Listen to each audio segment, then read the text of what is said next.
করগ্রামে plastic মুক্ত দিবসে ব্যবসা প্রতিষ্ঠানে অভিযান, কড়া বার্তা অতিরিক্ত জেলা শাসকের। আজ ৩রা জুলাই আন্তর্জাতিক প্লাস্টিক মুক্ত দিবস উপলক্ষে মুর্শিদাবাদের করগ্রাম ব্লকে প্লাস্টিকের বিরুদ্ধে সচেতনতা বাড়াতে একাধিক কর্মসূচি নেওয়া হয়। এরই অঙ্গ হিসেবে এদিন করগ্রামের বিভিন্ন ব্যবসা প্রতিষ্ঠানে হানা দেন মুর্শিদাবাদের অতিরিক্ত জেলা শাসক চিরন্তন প্রামাণিক। করগ্রাম ব্লকের রবীন্দ্র ভবনে আয়োজিত এক সচেতনতা শিবিরে উপস্থিত ছিলেন অতিরিক্ত জেলা শাসক ছাড়াও বিডিও মিলনী দাস, জেলা পরিষদের সদস্য শাশ্বত মুখার্জি, পঞ্চায়েত সমিতির সভাপতি মঞ্জু আক্তার বিবি সহ ব্লকের সমস্ত পঞ্চায়েতের প্রধান ও জনপ্রতিনিধিরা। আলোচনা সভায় বিশেষভাবে তুলে ধরা হয় প্লাস্টিকের ক্ষতিকর দিক, কিভাবে প্লাস্টিক সমাজকে দূষিত করছে এবং মানব জীবনে বিপুল ক্ষতি করছে। উপস্থিত ব্যবসায়ীদের বোঝানো হয় 120 মাইক্রনের কম পুরুত্বের প্লাস্টিক ব্যাগ ব্যবহার সম্পূর্ণ নিষিদ্ধ। এ ধরনের ব্যাগ ব্যবহার করলে জরিমানা গুনতে হবে। এই দিন বাজার এলাকায় দোকানে দোকানে গিয়ে ব্যবসায়ীদের সতর্ক করা হয়। পাশাপাশি বেশ কিছু দোকান থেকে নিষিদ্ধ প্লাস্টিক ব্যাগ বাজেয়াপ্ত করা হয়েছে। প্লাস্টিক মুক্ত ব্লক গড়তে শুধু ব্যবসায়ীদের নয়, সাধারণ মানুষকেও সচেতন করার উদ্যোগ নেওয়া হয়েছে। শিশুদের নিয়ে এক বর্ণাঢ্য পদযাত্রারও আয়োজন করা হয়, যা নজর কাড়ে স্থানীয়দের। সচেতন হবে ততক্ষণ পর্যন্ত সমাজকে পরিবর্তন করা যাবে না। সেটা প্লাস্টিক মুক্ত হোক, বাল্যবিবাহ হোক, সমাজের আর বাকি 5টা অভিশাপ হোক। আমরা চাইছি সমাজের পার্টিসিপেশন, সমাজের অংশগ্রহণ। আমরা প্রশাসন সবসময় রয়েছে, এখানে বিডিও রয়েছেন, বিডিওর আন্ডারে গ্রাম পঞ্চায়েতের প্রধানরা রয়েছেন, আমাদের অনেক কর্মীরা রয়েছেন, মহকুমায় সাব ডিভিশনাল অফিসার রয়েছেন, আমরা জেলাতে রয়েছি, জেলা শাসক রয়েছেন। আমরা কাজ করছি, কিন্তু মানুষের পার্টিসিপেশন দরকার। এইটা সবচেয়ে বড় আমরা অভাব দেখছি। বাজারে যাচ্ছি, বাজারে তারা ব্যবহার করছেন প্লাস্টিক লুকিয়ে চুরিয়ে। তার মানে সমাজের যে 100% পার্টিসিপেশন সেটা হচ্ছে না। এখন সমাজকে আমরা বলছি যে আপনাদেরকে এগিয়ে আসতে হবে, এবং এর জন্য এই প্রচার প্রসারে কিন্তু মিডিয়া একটা বিরাট রোল আছে, বিরাট রোল। আমি আমার সমস্ত প্রেস বন্ধুদেরকে অনুরোধ করব যে কালকের এইটা আপনারা বড় করে হাইলাইট করুন এবং সবার মধ্যে ছড়িয়ে দিন। আমরা কোনো মানুষের রুটি রোজগারের বিরুদ্ধে নই, তাদের অসুবিধার বিরুদ্ধে নই, তাদের যাতে সুবিধা হয় তার জন্যই প্রশাসন।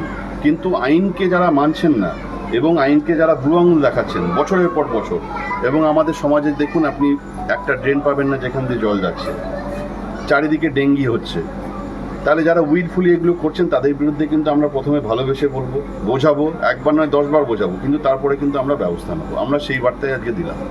স্যার, প্লাস্টিক ছিলাম, সেটা এখনো পর্যন্ত জেলাতে কতগুলো রাস্তা হয়েছে? আমরা অলরেডি জেলাতে WBSRD থেকে 5টা রাস্তা করেছি, যেখানে টন প্লাস্টিক ইউজ হয়েছে। সেই প্লাস্টিকগুলোকে চকড করে ইউজ করা হয়। আপনারা প্লাস্টিকের ওয়েস্ট ম্যানেজমেন্ট এই ব্লকে এখনো হয়নি, নওদাতে হয়েছে, রঘুনাথগঞ্জে হয়েছে, তো এই ব্লকেও হবে। এই প্লাস্টিকগুলোকে কি করব, আমরা জড়ো করে পরিষ্কার করে কেটে বিটুমিনের সঙ্গে মিশিয়ে প্লাস্টিক রোড তৈরি করা হয়। এটা একটা ভালো উপায় যে আমরা যে উদ্বৃত্ত বা উচ্ছিষ্ট প্লাস্টিক সেটাকে আমরা যেন ব্যবহার করতে পারি। এতে কি হবে, একদিকে সমাজ পরিষ্কার থাকবে, অন্যদিকে রাস্তার যে গুণগত মান সেটাও কিন্তু বাড়বে। তো অলরেডি WBSRD থেকে রাস্তা হয়েছে, জেলা পরিষদ থেকে রাস্তা হচ্ছে। প্রত্যেক পঞ্চায়েত সমিতি যদি বিটুমিনের রাস্তা করে, তারাও এই জিনিসটা করতে পারবে। আর প্লাস্টিক ব্লকে কি প্লাস্টিক অভিযানের পক্ষ থেকে প্লাস্টিক অভিযান বিরুদ্ধে যে অভিযান, তার বিরুদ্ধে কোনো দপ্তর করা হচ্ছে প্রশাসনের পক্ষ থেকে? এ তো রয়েছে, এটা ঠিক আছে। বিডিও সাহেব এখানে আলাদা করে টিম রয়েছে তো। আমাদের স্বচ্ছ ভারত মিশনের একটা প্রত্যেকটা বিডিও নেতৃত্বে প্রত্যেকটা ব্লকেই সেই টিমের কাজ করে। ঠিক আছে, এখানে বিভিন্ন স্কিম হয়, সেই স্কিমগুলোকে রূপায়ণ করা ব্লকের দায়িত্ব। সেই স্কিম যে শুধু প্লাস্টিকের বিরুদ্ধে স্কিম নয়, নোংরা জল, সেগুলোকে কিভাবে আমরা দূষিত জল থেকে ভালো পরিষ্কার জল তৈরি করতে পারি, ওয়াটার ম্যানেজমেন্ট করতে পারি, সেই সম্পর্কে স্কিম তৈরি করা হয়। বিভিন্ন কাজ হচ্ছে, ব্লকের টিম একদম এক্সক্লুসিভ টিম রয়েছে। বলছি আজকে কতগুলো প্লাস্টিক বাজেয়াপ্ত? আপনারা ছিলেন ওখানে, প্রচুর। আমরা প্রায় 10-15টা দোকান থেকে যা প্লাস্টিক, যেগুলো 120 মাইক্রনের নিচে যে প্লাস্টিক ব্যবহার করা যায় না, সেগুলো সবই নিয়েছি। আমাদের নেওয়ার থেকেও বেশি গুরুত্বপূর্ণ যেটা বলার ছিল সেটা হচ্ছে গিয়ে অ্যাওয়্যার করা, যে আমরা নিলাম কাল থেকে আপনি আবার কিনে করবেন এটা নয়। আমরা নিয়ে তাদেরকে বোঝানোর চেষ্টা করলাম, বোঝালাম যে এটা কিন্তু করবেন না। এবং আমরা এই ধরনের অভিযান আবার করব, সাডেন করব, এত বড় করে নয়। সেদিন যদি আবার দেখি এই দোকানে প্লাস্টিক ব্যবহার হচ্ছে, সেদিন কিন্তু প্রশাসন বাধ্য হবে আইনের ব্যবস্থা নিতে।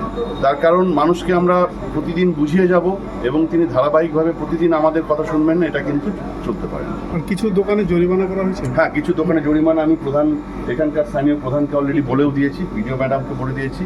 আইনের স্পেসিফিক ধারা আছে, পঞ্চায়েত আইনে প্রধান যারা প্লাস্টিক ব্যবহার করছেন 120 মাইক্রনের নিচে, তাদের বিরুদ্ধে পরিষ্কারভাবে তারা ব্যবস্থা নিতে পারেন। আইনের পরিষ্কার ধারা বলা আছে, এতে অসুবিধার কিছু নেই। এখনো বলতে জেলাতে বন্ধ করা হলো, মানে আইনি আমরা নাবালিকা বিয়ে একটা অন্য বিষয়। এই বছরে এখনো পর্যন্ত আপনারা জানেন যে বিশেষ আমাদের কিছু প্রোগ্রাম হচ্ছে হরিহরপাড়া এবং বহরমপুরে। আজকে আমি সেখানেই যাব। 3 July international plastic bag free day ছিল, তো সেই উপলক্ষে আমরা পঞ্চায়েত গ্রামোন্নয়ন দপ্তরের নির্দেশে একটা পদযাত্রার আয়োজন করেছিলাম। আজকের এই পদযাত্রায় আমাদের সঙ্গে ছিলেন এডিএম ডেভেলপমেন্ট স্যার এবং সেই সাথে ডিস্ট্রিক্ট নোডাল অফিসার, এছাড়াও 12টা অঞ্চলের গ্রাম পঞ্চায়েত প্রধানরা ছিলেন, পঞ্চায়েত সমিতির সভাপতি থেকে জেলা পরিষদ সদস্য, সমস্ত জনপ্রতিনিধিরাও আমাদের সাথে ছিলেন এবং স্টুডেন্টরাও ছিলেন, এসএইচজির গোষ্ঠীর দিদিরাও ছিলেন। তো আমরা যেটা মানুষকে সচেতন করতে চেয়েছি যে 120 মাইক্রন প্লাস্টিক ব্যাগ নিচে যদি ব্যবহার করেন তাহলে সেটা নিষিদ্ধ হবে। তো প্লাস্টিকের ব্যাগ ব্যবহার কমিয়ে কাপড়ের ব্যাগ ব্যবহার করতে হবে এবং আমরা স্যাম্পেল হিসেবে কিছু ফ্রি কাপড়ের ব্যাগও আজকে ডিস্ট্রিবিউট করেছি এবং কিছু ব্যবসায়ীকে সতর্ক করা হয়েছে এবং সেখান থেকে কিছু প্লাস্টিকের ব্যাগও সিজ করা হয়েছে।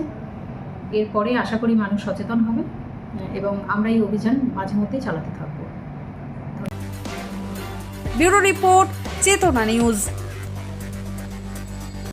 হলমার্ক সোনার গহনার বিপুল সম্ভার নিয়ে এলো জীবন্তীর সাকিব জুয়েলার্স। এখানে পাবেন দুর্দান্ত অফার। সোনার গহনার বিশ্বস্ত প্রতিষ্ঠান জীবন্তী সাকিব জুয়েলার্স অ্যান্ড মেকার্স। একাধিক আকর্ষণীয় সোনার গহনার নকশা নিয়ে হাজির সাকিব জুয়েলার্স। নেকলেস থেকে কানের দুল, আংটি থেকে বিয়ের শাখা, পলা, নোয়া বাঁধানো সব ধরনের গহনাই পাবেন জীবন্তীর একমাত্র বিশ্বস্ত প্রতিষ্ঠান সাকিব জুয়েলার্সে। এখানে গ্রাহকের মনের মতো করে গয়না তৈরি করে দেওয়ার ব্যবস্থা রয়েছে। শুধু সোনার গহনাই নয়, কম দামে রূপোর চাঁদির গহনার অভাবনীয় কালেকশনও রয়েছে জীবন্তী সাকিব জুয়েলার্স অ্যান্ড মেকার্সে।